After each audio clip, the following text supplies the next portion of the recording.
sales cycle? How long does it take? Because, I mean, you can have the product out, and then you can have all the entire market that loves your product only when they understand it 6 months later, right? Then that's no good. The market is gone, or you just cannot survive or for so long without a first customer, even though eventually they like you. That's not on. So how long is that? What is that sales cycle, and how long is it? So once you have some idea of all that, then you have several ways of doing some top-down approach. So if you know the total market of the eyeglasses, for example, and then what is your addressable market that you are looking at, the market who don't have access to glasses or don't have the optician in the area or cannot afford to have whatever. And therefore, and what is your market share? We previously we already seen some of these, right, in some of the estimates, and people will challenge you, right? I don't think that's your addressable market. I don't think that you can possibly capture this much. But that gives you some idea of how big your market is. Another top-down would be this is more in an established company, right? You're given a sales target. And there's good reason why that is so, because last year you sell $30 million US. So this year you have to sell 40 million. So at least they base on something and then they give you this sales target. And then you try to break it down by different production line, product line. So therefore, if I were given this total sales target, I have to sell so much in this division, so much in this division, and that division. And then further down, therefore for each product I need to sell so much. That's a top-down, looking at it. But this is only meaningful if you have some historical figure to base on. Otherwise, your sales target, you just pull it from thin air and it doesn't quite count. So because we're doing sales forecast, so you could have some historical data that could be completely new. Now, the bottom up is quite scientific or a little bit quite logical. Just think about the number of people who will purchase your product, and something that you can guess quite easily. For example, how many mobile phone subscribers are going to be in Hong Kong? Well, maybe you minus the people who are really old, minus the people who are really young, and then those are basically your entire market. Fair enough, right? And then maybe someone who cannot afford it. Then but still, everyone here can have a very, very good idea of how many users in Hong Kong is going to be mobile phone user, right?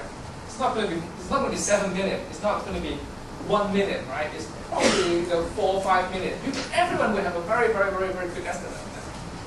And then, how many times they're going to purchase for? In terms of mobile phone, that's probably once every 6 months or 12 months. But in terms of subscribing to mobile phone service, everybody is a subscriber.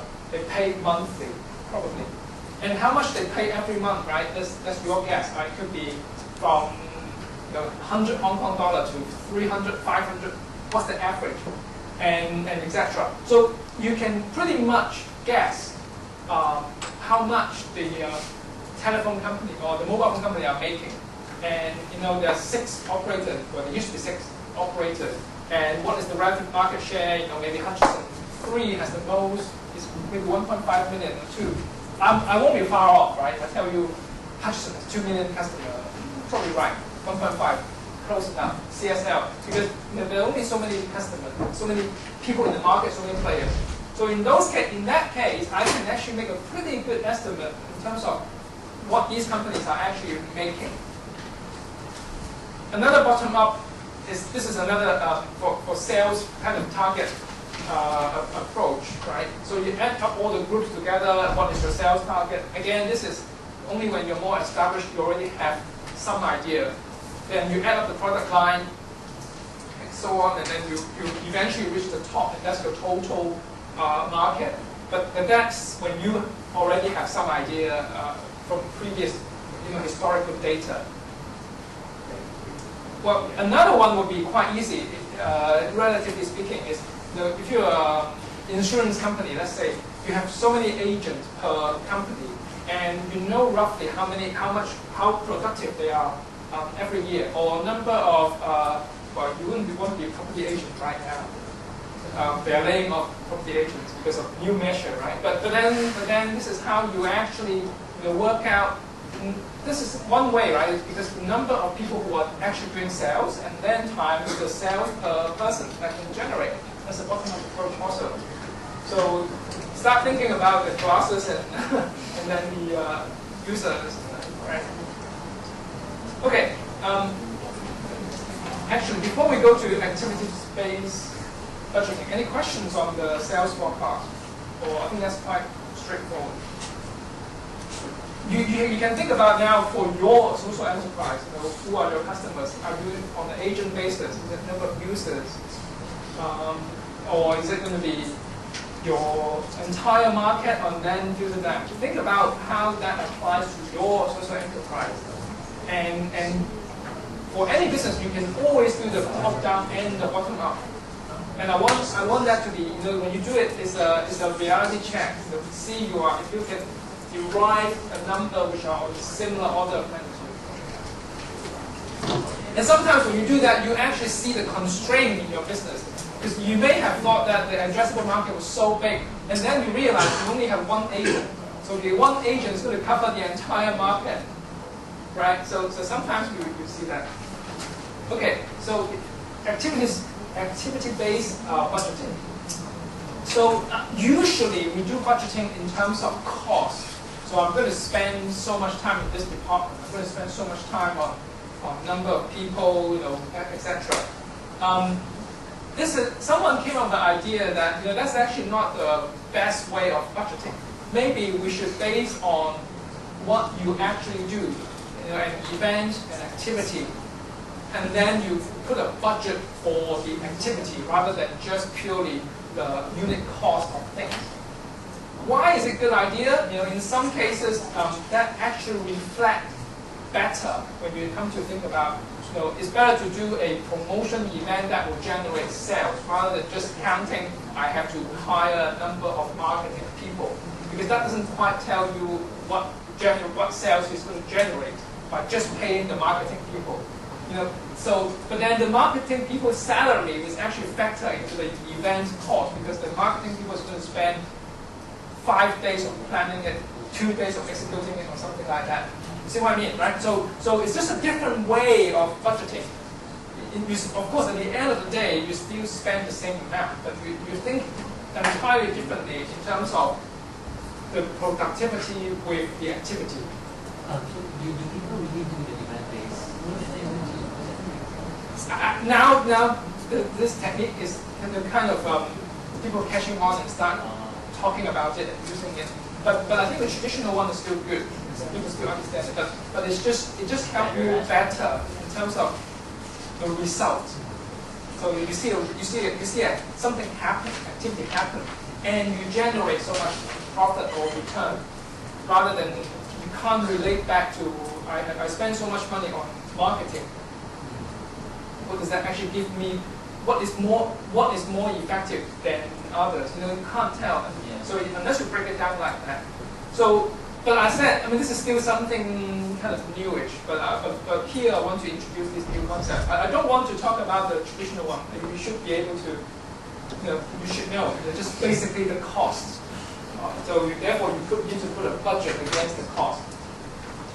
So an example, I actually copied this from online. I thought it was quite interesting. So if you have two products, like product A and B, same company, two products, and you produce 1,000 units of A and 200 units of B, the labor cost in terms of number of hours is 3 per unit. And then, however, the budget of setting up the production line and things are 10 hours per product. Now, and if you were given, just as an example, if you're given that, you actually spend $28,800 on setting up the entire kind of a production line for it, the traditional way of working it out would be, I have 3,000 units of A, 600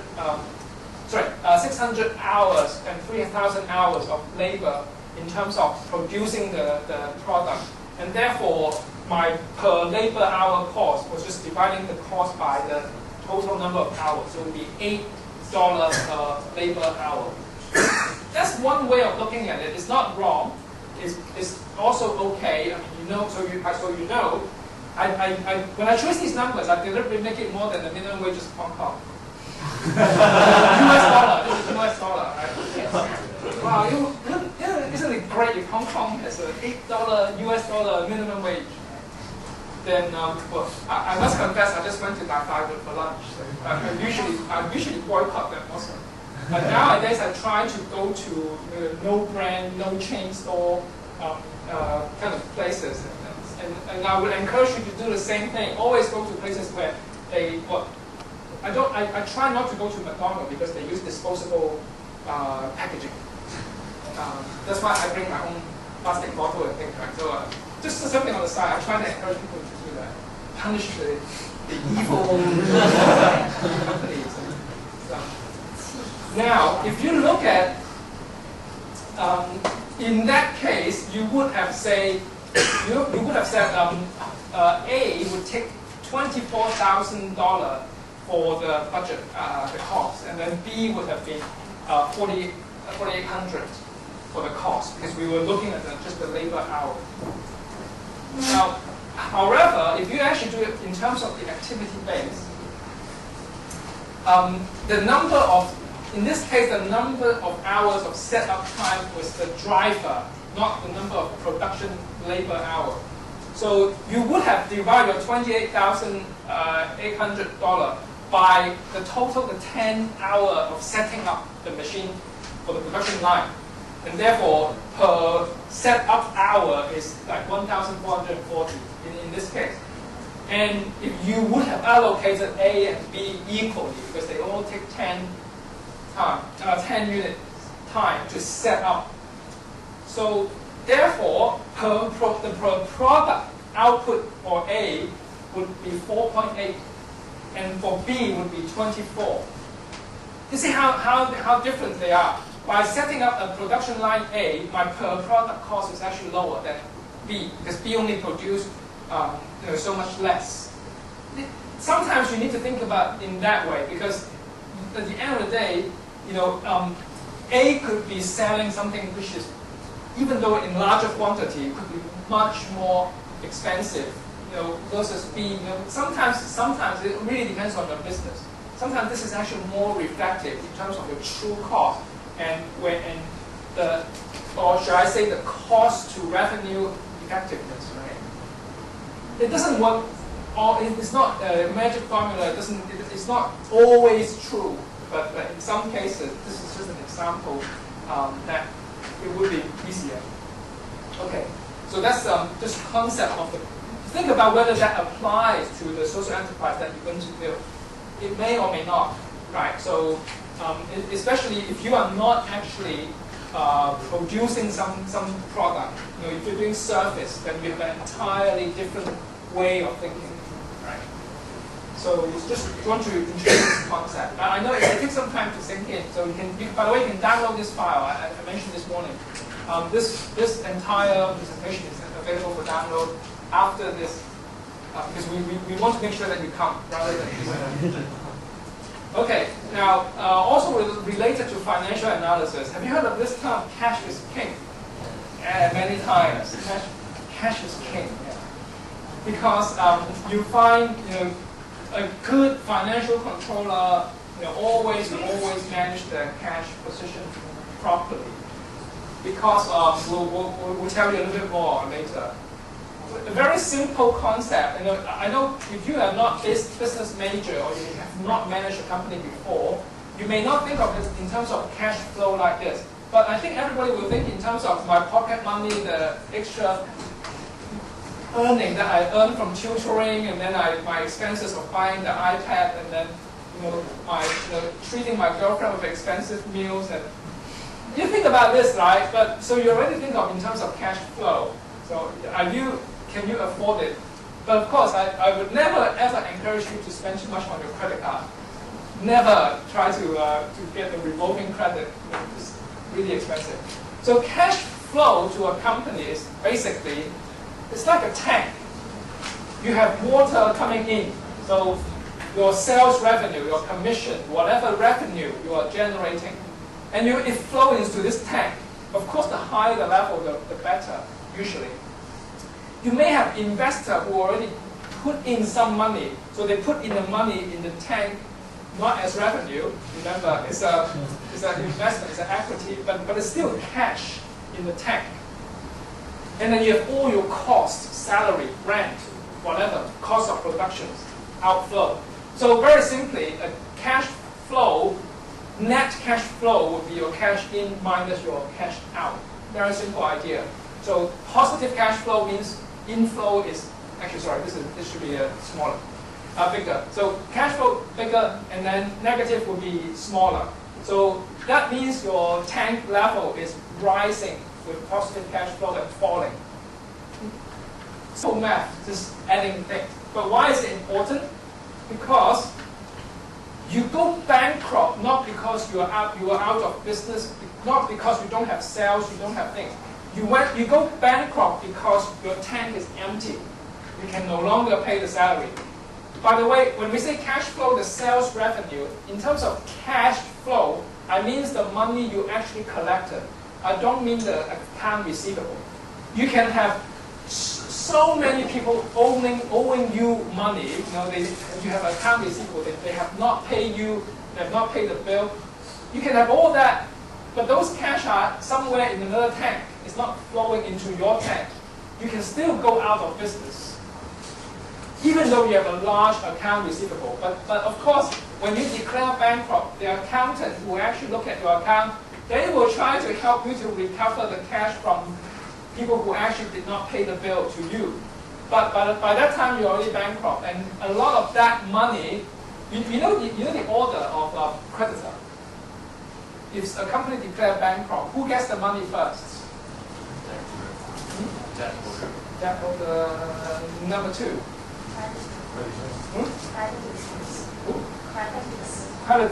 But creditors have different level. Is this mentioned debtor as one of the creditor? Security.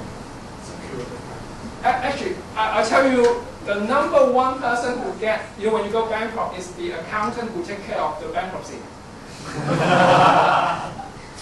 Right? Otherwise, who on earth will do the bankruptcy? So they will look at whatever recoverable asset, and they pay their own bills first. And then the first one after, the next one after accountant is the employee. Salary, unpaid salary, etc., etc. The last person who get paid, who's the last person who get paid? Shareholders, yes. Now, why this is interesting, I want a side point on this is, we do investment in companies, right? So, if you think about, if you don't think the company will survive, that's an interesting thing. You shouldn't invest in something that you don't think will survive. But just for the sake of argument, you're investing in something very, very, very, very risky. So the company may go bust because they for some reason, right? If you are investing in the company and you want to be, if the company goes bust, you want to be a loan lender rather than a shareholder. So sometimes when you invest in a company, you invest in a convertible bond, the convertible note.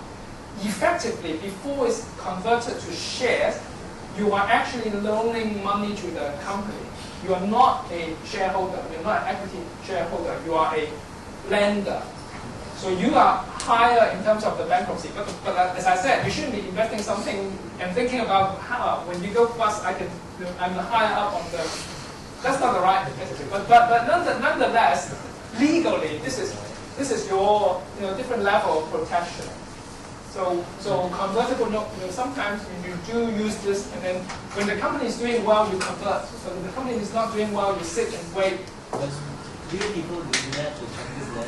No, if you are investing in listed company, then that's supposedly fairly safe. But if you are investing in something, the startup, in terms of risky, you have extra protection because you're not yet a shareholder, but you have a convertible note that says you can convert at a certain price.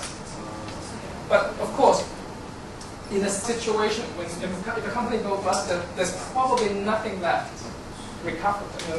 Probably not worth recovering anyway. But remember, accountant always take And so whoever's dealing with Lehman Brothers bankruptcy, they're taking the bulk of whatever's recoverable. So it's not going to be a lot left for the people who actually invested in the Lehman Brothers bond. By the time after the accountant has said, yeah, they have 7 billion left, but we took about 6 billion out of that, which is true. They do. That's why they love sucker, the lawyer and the accountant. So therefore, very simply, this is a no-brainer. Just some items on the cash flow in and out, and then therefore you have a net cash flow. Positive, the better, right? But at the beginning of your business, it is almost expected. There are many businesses where it's cash flow positive on day one, right? Not many. So you will expect some negative cash flow in the beginning. Naturally, you just renovated your office. Without, you haven't started your business yet. You just hire someone to start, ready to serve your customer. Of course, it's going to be negative cash flow at the beginning.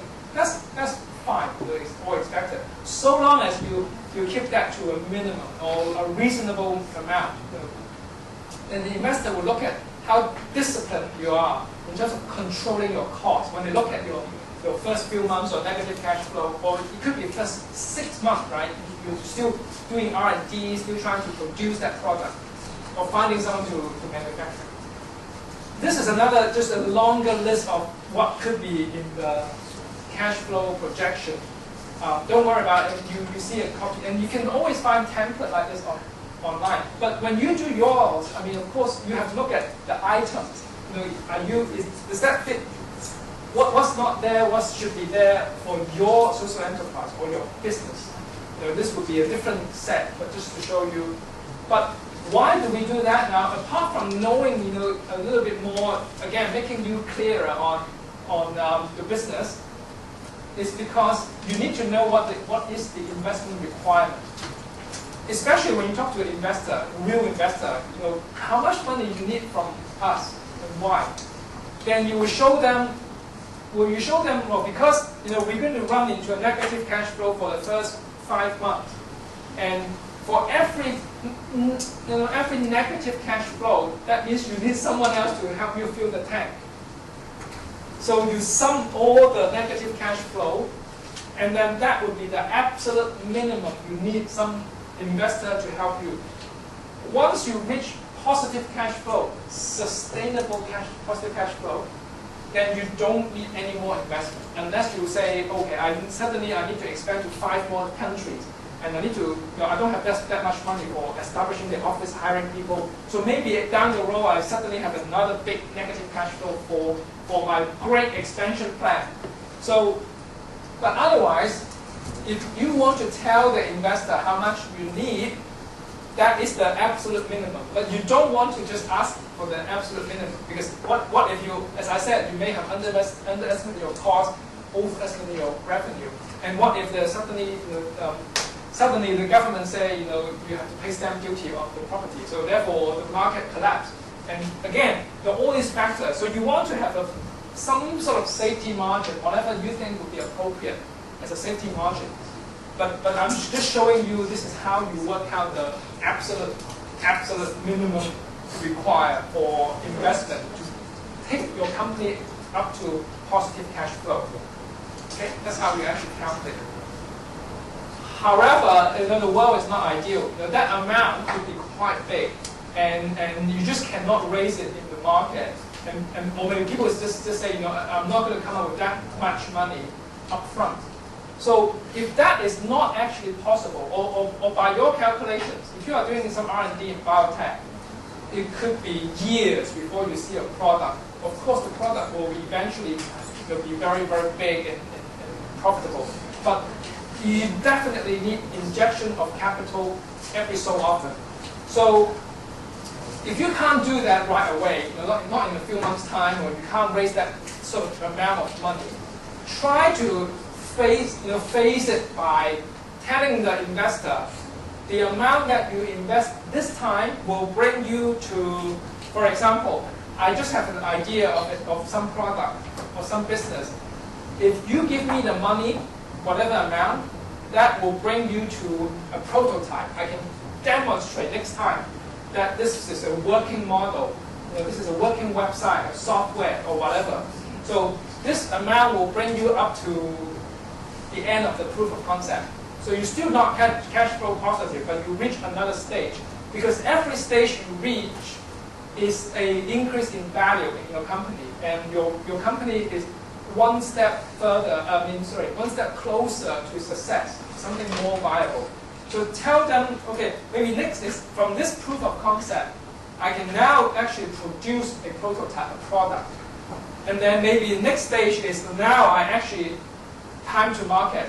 I can now hit the market with a product. And then so on and so forth. So the ideal case is your investor can bring you up to break-even point. That's good. If you can't do that, tell them what phase you can reach, and therefore I need this much. But they may ask you, what is who's lined up to give you the next injection? Is it going to be me again? We do think of these things, right? So I mean, to invest early, that's fine. But then if you keep coming back for ask for more, my risk is increasing, and so on. It may or may not be a good thing. So we'll ask them who else would be interested, and by that time, and etc. So that will work out the investment requirement. So from an investor perspective, we are looking at return. So these are things that would affect my return on investment. So when you come to the investor, I mean, a social enterprise is a little bit different because the investor you're looking at a little bit more on the social responsibility, a little bit less on the exact return or absolute return. But as I said at the beginning, I'm trying to tell you the business planning for a commercial entity. So take this for this is a real commercial kind of considerations. Things that would affect the return is if you sell a part of your company today, what is the price tag of your company? Without a product, without revenue, you can have a great idea and then you say, well, my great idea is worth $10 million today. And then the person will say, well, I mean, you only have this on paper and you're asking a valuation of $10 million. That's not realistic. By the way, that's what happened in the dot-com days, year 2000, when people just come up with a piece of paper and say, my company worth $10 million. And at that time, people were crazy enough to believe those. But today, no.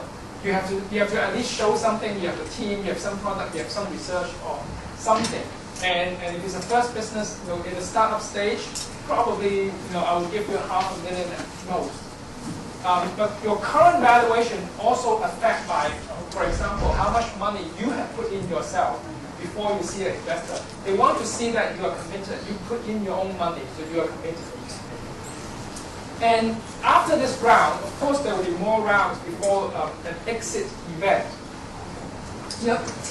It's not like, if I invest in the stock in HSBC, there's a market, because it's a listed company, I can sell it to someone.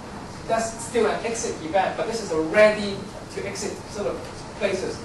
But for investing in company that is a startup, what is that exit event? It could be that the company is so attractive, and then so someone else will acquire it, like Google just trying to acquire Groupon. Google has acquired AdMob, for example, in the past. So, what is that exit event? Is it going to be buy out by another companies? Is it going to be an IPO event like Google has listed a few years ago? So, what is the exit event that could happen? Now, but between the current valuation and the exit event, surely you will have more investors come in. So every time when you have a new investor come in at a new valuation, the previous investor will be diluted, right? So you see, sometimes even in listed company, when they actually need to call capital, they ask people to subscribe to new share, more shares. If you don't do it, then you are diluted because now someone else actually owns proportionally more than what you owned yesterday. So the dilution. With all that taken into account, what is then my return when there's an exit event? So just roughly looking at the situation. So if your current valuation for something which is already quite good, I mean, you could have developed an iPhone app that millions of people are using. So I mean, they are paying you $1 or 99 cents. So I would say, wow, okay, so you have created something. So I give you credit. So your company may worth already 1 million US. So maybe after several rounds, my share will be diluted down to 1/4 of what it was. So for example, if I invested something and then I in exchange I have let's say 10% of your company, and I do not participate in the future investment round. And so some other people start investing, you are in a different phase of expansion, etc., etc. So maybe my 10% will be diluted down to 2.5%. This is just random numbers. They're not necessarily true. So my dilution is down to from 10% to 2.5%, so it's 25% dilution. And eventually, if your company were actually sold, which is a good thing, for 100 million, that's a 20. So all in all, it will be a 25% return on my initial investment. So something like that. So that means like so my investment was like 250K. So it was 25. It was 25%, and then it keep diluting down, and then with the appreciation of capital. In this example, I still make a 25 times return of my original.